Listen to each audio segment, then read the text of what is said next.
Hey everybody, thanks for tuning back into Let's Get Real about real estate. Let's get rare. And today, I think we're going to talk about something that needs to be said. It's going to be a little hard for some people to hear and to digest, but it is truly factual information. And I personally work with people who are having great success with using my method to address the affordable housing situation. So here's what I want to talk about a little bit today. The concept of room rentals, or what are now known as pad splits, certainly not a novel or new idea. People have been renting out houses by the room for decades. One of the very first people I ever met on a real estate call, probably 8 or 9 years ago, was a gentleman who had purchased 5 houses on the same block.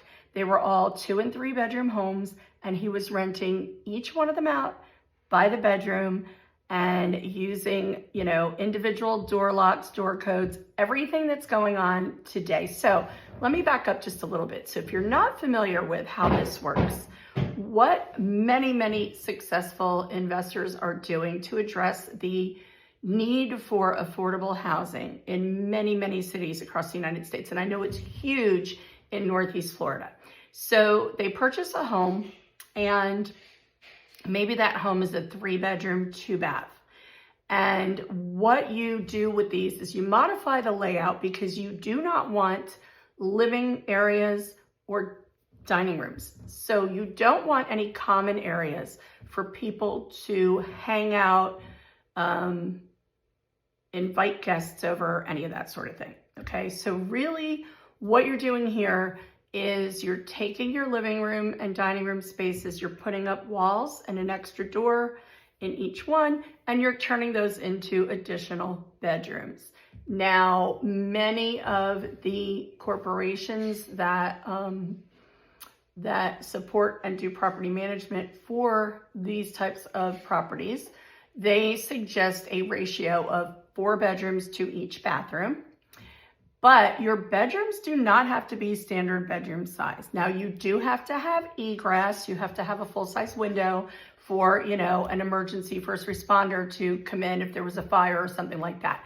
But your bedrooms do not have to conform to what would be a regulatory bedroom size. So they could be quite a bit smaller. As a matter of fact, they can be like, I want to say 60 to 80 square feet. So kind of small. So what is happening here, the way this works is you probably want, I think that most successfully, the largest number of bedrooms you really want are 6 to 7. People that struggle the most with keeping quality people in these rooms seem to be the ones that try to squeeze 8 or 9 or 10 bedrooms into one house. It's just kind of like inviting trouble. At any rate, one of the most successful ones, and I actually sold the property to my client, helped her with the design, and got her set up.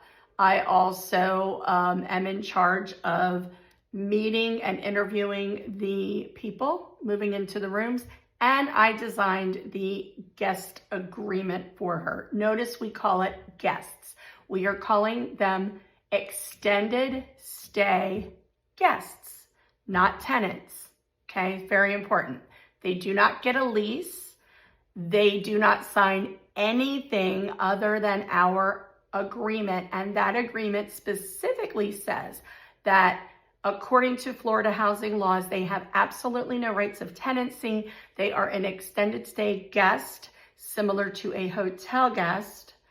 And if they violate any part of the agreement at any time, their belongings will immediately be removed and their access to the property closed off. Also, they have to pay either by the week or the 2 weeks, or I guess they could pay 4 weeks if they wanted to, but a week, 2 weeks, or 4 weeks in advance, just like you would at a hotel. So they pay electronically through Cash App, Venmo, Zelle, those types of things. And if you pay on Monday, that is for Monday through Sunday. And then the following Monday, you have to pay for your next week, and so on. Again, they're not tied. There's no evicting anybody. Okay. So the way it works is you have a keypad code on your front door that can store up to 7 or 8 different codes. And then on each bedroom door, you also have a keypad lock, okay, that controls locking and unlocking the door. Each room is numbered 1 through 6 or 7. And then if you have a designated bathroom that is only for certain bedrooms, you would put those room numbers on that bathroom door. Okay. So then you allow each person to either choose we use 4-digit numbers. Even though our keypads require 6 digits to be put in, we just make the first 2 digits zeros and we go with a 4-digit code. Nobody's gonna remember 6-digit codes, folks. It's just not realistic. So I don't want my phone blowing up at midnight because somebody forgot the code to their room. So we keep it simple and we do 2 zeros followed by a 4-digit code. And then that code is entered into their room door as well as the front door. And they use that same code to enter the house and to enter their room. The way that it works is they are provided with a basic full or queen size bed frame and mattress. We also go ahead and give them a set of bedding to use, but you're not required to. They can provide their own. And our host gives them each a individual refrigerator, an individual microwave, and a small flat screen TV mounted to the wall. Now, those are some little extra amenities that maybe make your house more attractive to people that are looking to rent a room. And so you provide the electric, water, sewer, and Wi-Fi service. You pay for that. Also, to avoid any confusion over any type of litigation, if anyone were to try that, we do not have a mailbox at our locations, and we don't allow our guests to receive mail at the location. The reason for that is because in the state of Florida, anywhere that you receive mail, you have rights of tenancy automatically. So if somebody really wanted to dig their heels in, they could stop paying and make us evict them if they were receiving mail at the address. But since they are not, that alleviates that problem. So they have shared use of the kitchen. We have a basic range and stove in there and a regular size refrigerator. We also give each person, we designate 2 cabinets to each person, and we put their door numbers on their cabinets. So if they choose to, go shopping and they want to store some, dry goods, or maybe they like to bake or whatever it might be, they have a couple cabinets that they can use, or if they have dishes that they like to use and things like that, and they don't want to just keep everything piled in their room, they can use their designated cabinets. Part of the house rules is you cannot smoke or vape inside.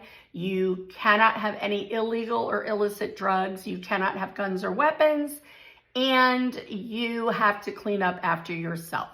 That's with the private microwave and refrigerator, as well as the kitchen and the bathroom that you use, whether it's private or whether it's shared. So we do provide some cleaning materials that we leave in the cabinets for them to use so that they can keep those areas clean. And we provide a kitchen-sized trash can in the kitchen and then bathroom-sized trash cans in the bathrooms. For the moment, either myself or the host is going there weekly to get the trash out, or we may ask one of the residents if they're seem like somebody that would help us out and do that. Another creative idea is you can also use that as a perk. So for example, if you have somebody that you know is going to stay for a while and they're open to it, you can always offer them 25 bucks or say 50 bucks a month off for cutting the front lawn on a regular basis, or 50 bucks a month, maybe 25 bucks a month off if they take the trash out to the curb every week and bring the trash can back up, just to save you from having to go do it yourself. Once a month, we send a professional cleaner, and that person does the shared bathrooms, the shared kitchen, hallway, just those shared areas. She does not go into the individual rooms unless they want their room cleaned. So we try to give them some semblance of privacy when it comes to that. So what's the advantage to doing this? Well, there are hundreds of people out there that can't afford to rent an entire house with rent rates where they are now.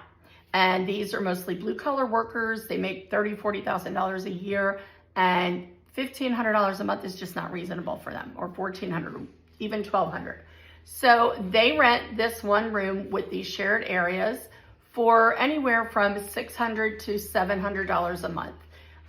What would make it $700 is if they have an extra large room, if they have a private side door that goes right into their bedroom from the outside. Also, we have other rooms that are rented at $800 a month because they have a private bath in addition to the other things. So when you do the math on that, you're generating $3,000 to $4,000 a month in rental income. So you're cash flowing very heavily. The chances of all your rooms being empty at the same time are almost non-existent. So even if you don't have full occupancy at any point, you're still generating much more income than you would on regular market rent. So hold that thought for a minute. I'm going to close this out. This is part one. I'm going to let you go get yourself a little cocktail, a little cup of coffee, little whatever your thing is. And I want you to come back and watch part two, where I dig a little deeper into this and how doing this in a very unconventional manner is bringing amazing success to the people that are willing to give it a try. Stay tuned.